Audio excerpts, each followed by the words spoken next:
A project plan is arguably the most important document you'll create on your project, and any good project plan starts with a project brief. Sometimes called a project charter, a project brief should communicate your project approach and the process your team will use to manage the project according to scope.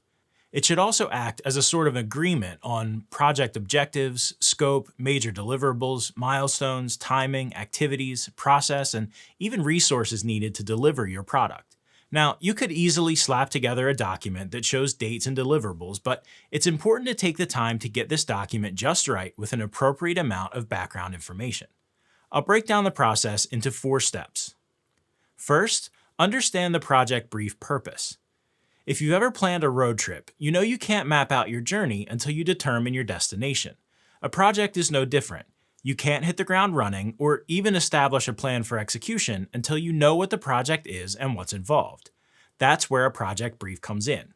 While a project plan outlines how a project will get done, a project brief defines the who, what, where, when, and why, which will set clear expectations for stakeholders on the front end. Think of it as the true north that keeps your project on track. Once work begins, you can use the project brief to help prevent scope creep and guide decisions all the way to completion. Next, gather the contents for a project brief. Quite often, you'll receive a ton of project details, pages and pages of requirements, team biographies, invoicing instructions, contractual clauses, and the like. It's critical to read through all of that documentation because it's what you need to know to make sure the project succeeds. No matter what type of project you're managing, be sure to recap the following items in your project brief. Project goals, the client or team's intended process or methodology, the team and their expertise, expectations on deliverables including iteration and collaboration when creating and revising them, who your client stakeholders and specifically main decision makers are, the amount of time the client will need to review work and provide feedback, dependencies, and deadlines.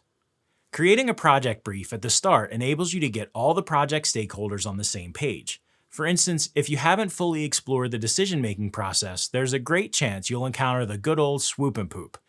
That's when a stakeholder you weren't aware of swoops into the project at the 11th hour and poops on the work, putting you back to square one. Just remember, you can get as much information as possible, but details can change. Do your best to document the information you have so you can account for it in your plan. Then, draft your project brief. Now that you understand a project brief's purpose and have gathered all the appropriate information for a successful brief, it's time to make your draft.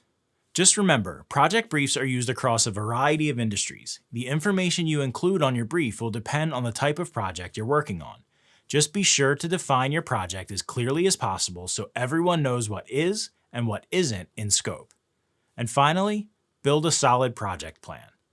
Now that you know how to draft a good project brief, it's time to use it to create a solid project plan. With the right amount of background information on your project scope and requirements, and with a good level of input and collaboration from your team and your clients, you can make a solid, workable plan that will guide everyone through your project. I hope that helps you understand what a project brief or charter is and gives you a jump start on creating one for your next project.